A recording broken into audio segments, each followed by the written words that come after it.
अस्सलाम वालेकुम everyone and welcome back to my YouTube channel. और आज जिस फ़ोन का मैं रिव्यू करने वाला हूँ उसका नाम है मोटरोला G8 प्लस। इसको दूसरे अल्फाजों में मोटो G8 प्लस भी बोल सकते हैं, बोल लेते हैं काफ़ी ज़्यादा लोग गए या लोग तो काफ़ी ज़्यादा कुछ भी बोल देते हैं स्मार्टफोन को। मजाक कर रहा हूँ यार, कुछ लोग मोटरोला बोल देते, कुछ लोग मोटो बोल देते, तो निक नेम है। अगर आप देखो मोटरोला को मोटो की नज़र से देखो तो वो मोटा दिखता है थोड़ा बहुत। खैर मजाक कर रहा हूँ यार, आज इसी फ़ोन का मैं रिव्यू करने वाला हूँ कि आपको उसको 2023 में परचेज़ करना चाहिए या किसी और फ़ोन की तरफ देखना चाहिए।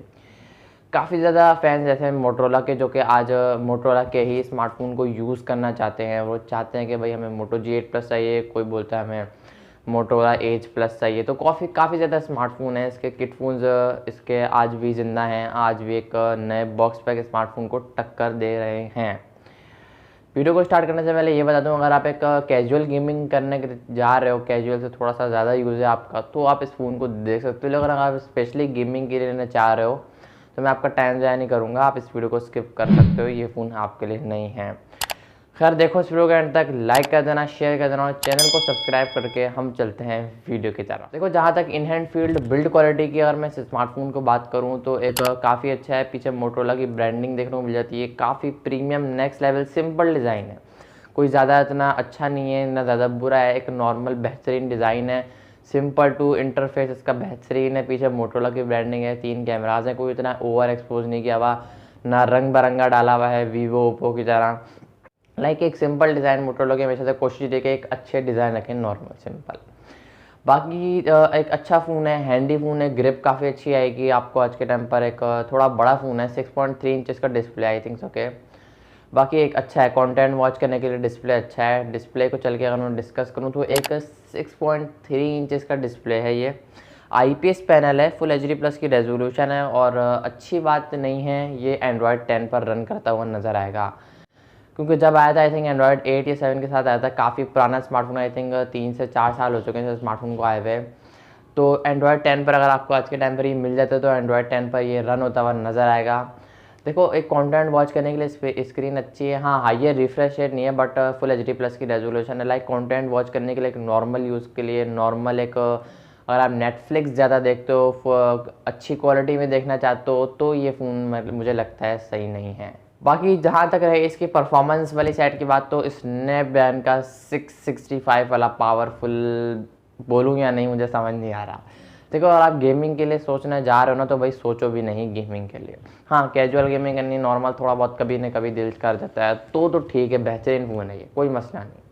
लेकिन अगर आप थोड़ी सी भी ज़्यादा गेमिंग करना चाह रहे हो तो देन मैं आपको रिकमेंड नहीं करूँगा इस स्मार्टफोन को ज़बरदस्ती लेने के लिए। बहरहाल इस स्मार्टफोन की प्राइस है लगभग 40 से 45 हज़ार के आसपास फ्लैक्चुएट कर रही है आजकल के टाइम पे पाकिस्तानी ऑफलाइन मार्केट के अंदर। तो उस वजह से मैं कह रहा हूँ 45 हज़ार की नज़र देखा जाए, गेमिंग फ़ोन भी नहीं लो, आप एक नॉर्मल फ़ोन लो तो आप 40 से 45 हज़ार में गूगल पिक्सल डिवाइसेस की तरफ जा सकते हो। उसमें कैमराज भी अच्छे हैं, परफॉर्मेंस भी अच्छी है, गेमिंग भी अच्छी है, लेकिन उसमें फिर पैच का मसला हो जाएगा। तो देखो अगर आप कुछ ना कुछ लेना चाहते हो स्मार्टफोन के अंदर तो कुछ ना कुछ में मतलब किसी न किसी में गुजारा आपको करना पड़ेगा, कॉम्प्रोमाइज़ करना पड़ेगा। कभी कभार बैटरी में कॉम्प्रोमाइज़ करना पड़ जाता है, कभी कभार फ़ोन के प्रोसेसर में कॉम्प्रोमाइज़ करना पड़ता है, कभी कभार पूरे फ़ोन में कॉम्प्रोमाइज़ करना पड़ जाता है। तो नॉर्मल टू नॉर्मल मोडेरियन यूज़ एक एक अच्छा यूज़ है आपका। Normal WhatsApp calling messaging YouTube थोड़ा बहुत चला रहे हो तो गेमिंग कभी कभार कर लेते हो तो चल जाएगा ये स्मार्टफोन। कोई इतना बेकार स्मार्टफोन नहीं है, बेहतरीन स्मार्टफोन है मोटरोला G8 प्लस के हल्के में ले लिए मोटरोला को। बाकी इस स्मार्टफोन के अंदर पाकिस्तानी ऑफलाइन मार्केट के अंदर एक ही वेरिएंट आपको देखने को मिलेगा, 4GB रैम 64GB की रोम, और तो वेरिएंट आते नहीं है। अगर मिल जाए तो वो अलग बात है भाई, यहाँ पर पाकिस्तान है, यहाँ पर कुछ भी हो सकता है। खैर अगर बैक कैमराज की बात करूँ तो बैक पर ट्रिपल कैमराज का सेटअप है। 48 मेगापिक्सल का मेन है, 16 मेगापिक्सल का अल्ट्रा वाइड है, 5 मेगापिक्सल का एक डेप्थ सेंसर है। फ्रंट पर यू टाइप नॉच है डिस्प्ले के अंदर, जिसके अंदर 25 मेगापिक्सल की सेल्फी है। अच्छा काफ़ी ज़्यादा लोग ऐसे हैं जो कि आज के टाइम पर इस यू टाइप नॉच को पसंद नहीं करते हैं, वो चाहते हैं पंच होल हो या सिर्फ नॉच हो। एक होती है यू टाइप नॉच, बिल्कुल यू बना हुआ होता है, आपके सामने स्क्रीन पर शो हो रही होगी, मैं आपको कुछ फोटो शो करा देता हूँ, ये होती है यू टाइप नॉच। तो काफ़ी ज़्यादा लोग इसको पसंद नहीं करते हैं, अब ये आपके ऊपर डिपेंड करता है। मेरा ख्याल है इतना लोग इसको देखते नहीं है यू टाइप हो, पंच होल हो।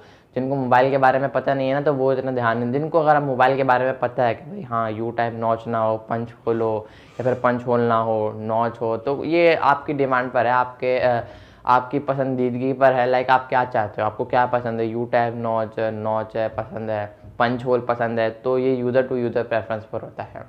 बहरहाल बैक कैमरास की बात करूँ तो 4K 30 FPS तक ये चला जाता है, जो कि काफ़ी अच्छी बात है। अच्छी बात है कि काफ़ी ज़्यादा OIS AIS का सपोर्ट करता है, काफ़ी स्टेबलाइजेशन वाली वीडियोस आप रिकॉर्ड कर सकते हो। लाइक अगर व्लॉगिंग के लिए लेना चाह रहे हो तो बेहतरीन फ़ोन है ये मेरे लिहाज से, क्योंकि स्टेबलाइज वीडियो आप बना सकते हो। आजकल के टाइम में भाई 30-30 40-40 हज़ार वाले स्मार्टफोन भी स्टेबलाइजेशन प्रोवाइड कर रहे हैं, पहले नहीं आती थी, अब आना स्टार्ट हो गई है।